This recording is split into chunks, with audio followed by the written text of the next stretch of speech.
Good morning guys. Good morning mga sis. At ito nga ang araw na pupunta kami sa Pilipinas at nakaready na kami. Papunta na kami ngayon sa airport. Yung mga gamit namin ay nandun na sa sasakyan. At ayun yung bag ko. Ito ginagawa ko tong unan. Pero susot ko muna ngayon. Papuntang airport kasi malamig. Tapos, yun yung kay hubby.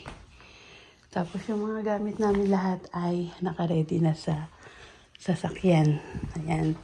Magandang panahon ngayon, so hindi kami magja-jacket ng makapal para hindi na kami magdala. So, ang biyahe namin ngayon is from Winnipeg to Vancouver. Yan na si hubby. Nagpe-prepare na siya. Kanyang bag. Bye, Kaiko. See you. Bye-bye, Kaiko. Parang malungkot siya. Alam niyang mawawala kami ng isang buwan. Matagal kami mawawala. Malungkot ka ba? Ihatid kami ng aking anak sa airport. Ayun siya. So, ang biyahe namin today is from here, Winnipeg, papuntang Vancouver. Tapos meron kaming 7 hours na layover.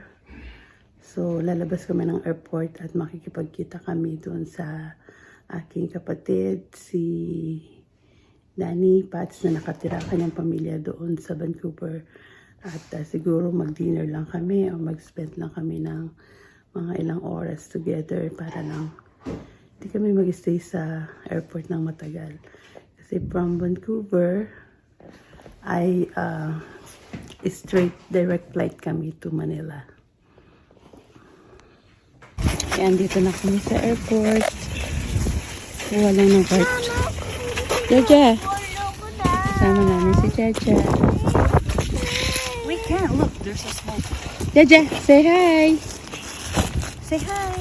You know, there was a fire again in the other house over there, like a Simon. Really? Yeah, that's the Oh, Okay, yeah. there ready was a na. fire. Ang dami namin bagahe.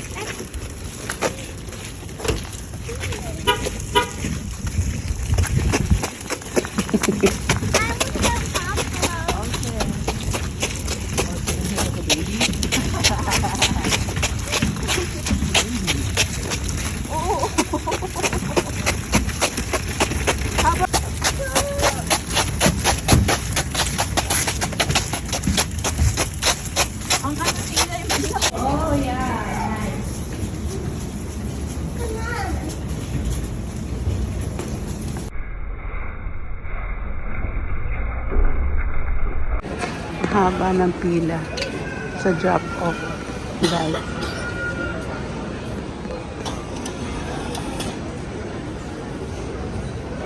Si hubby.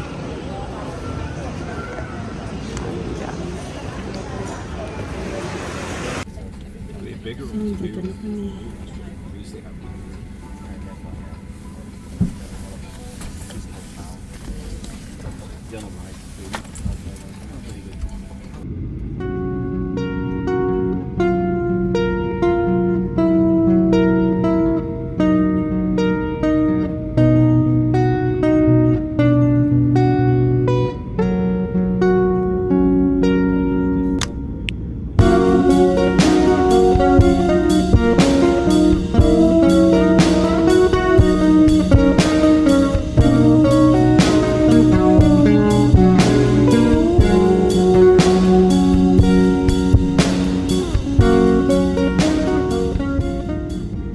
So, nandito na kami sa Vancouver, connecting flight, pero lumabas muna kami.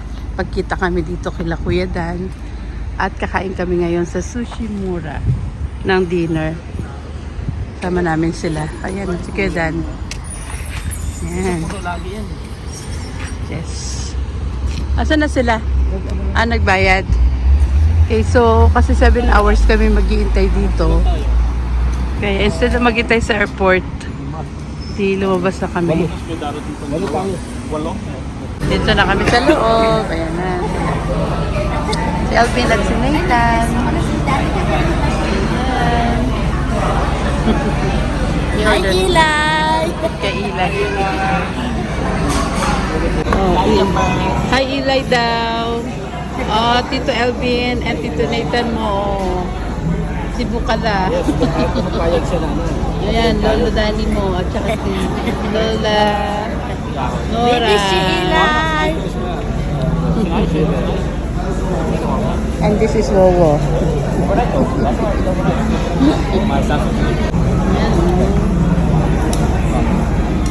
Pasok na sila mga? Almost here, Pastor. Yeah. Pasok na sila? Cloud 9. Almost ito.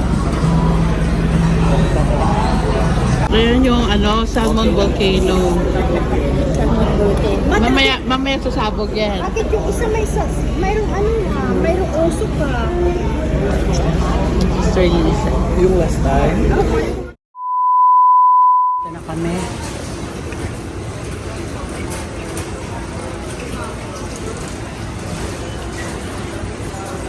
Yes.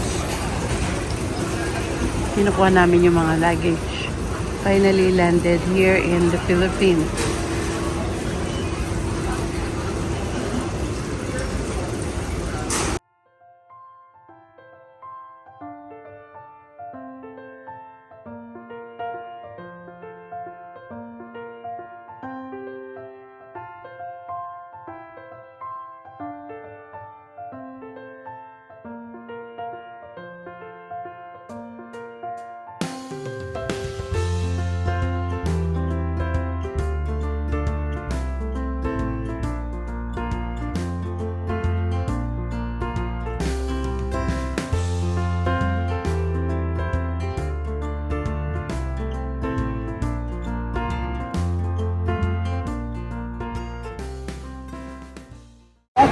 Ayan, bumibili kami. Sexy po. Ito namin nakikita. Sobra naman sila. Kaya nga, gusto nagtawarin yung mga kapatid. Joke lang ha. Thank you. So, dito kami ngayon. Magpapa-stock kami. Spa. Hindi kami ng notes. Yan, no. Ang ganda ng decoration kasi magti-Chinese New Year.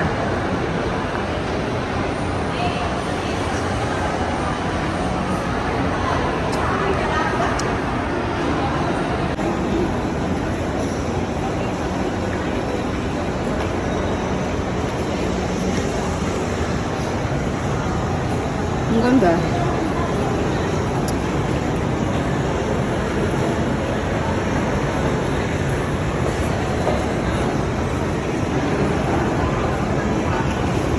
So, nandito kami. Kumakain kami sa Conti's Bake Shop Restaurant.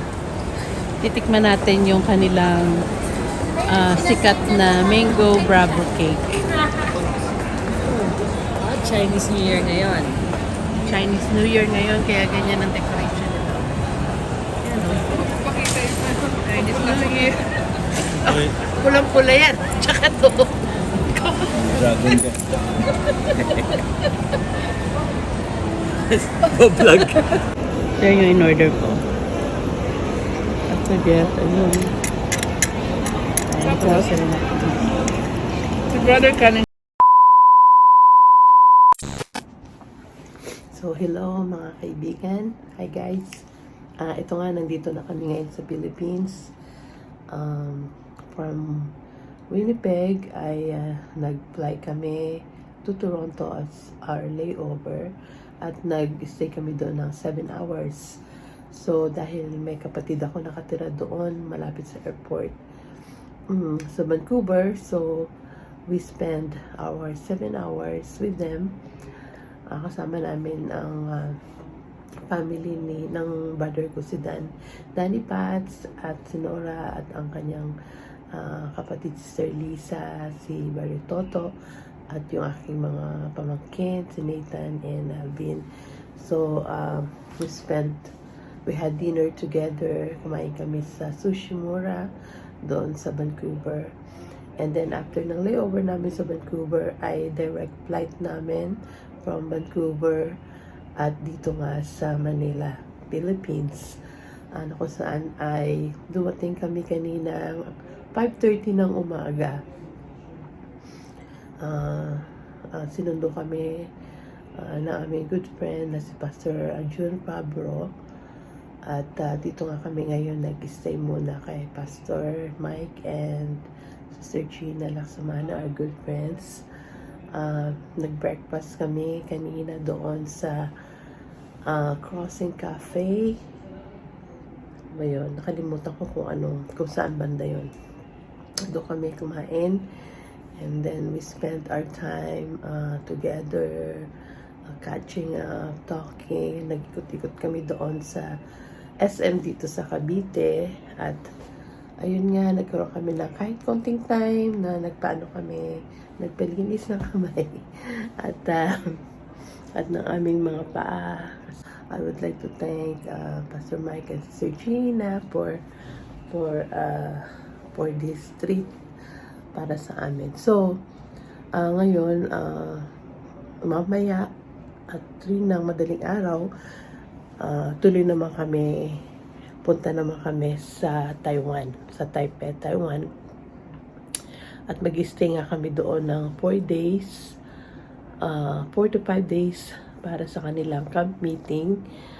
Si Habi ay mag-preach doon ng kanilang camp meeting. So, nag-ayos na kami ng mga gamit at maaga, mga 12 midnight pupunta na kami sa airport dahil ang aming flight ay 3 o'clock at medyo malayo from here to the airport. So, nandito kami ngayon sa bahay nila Pastor Mike and Sister Gina dito sa Cavite. So, we'll see you guys later doon sa airport. Bye-bye.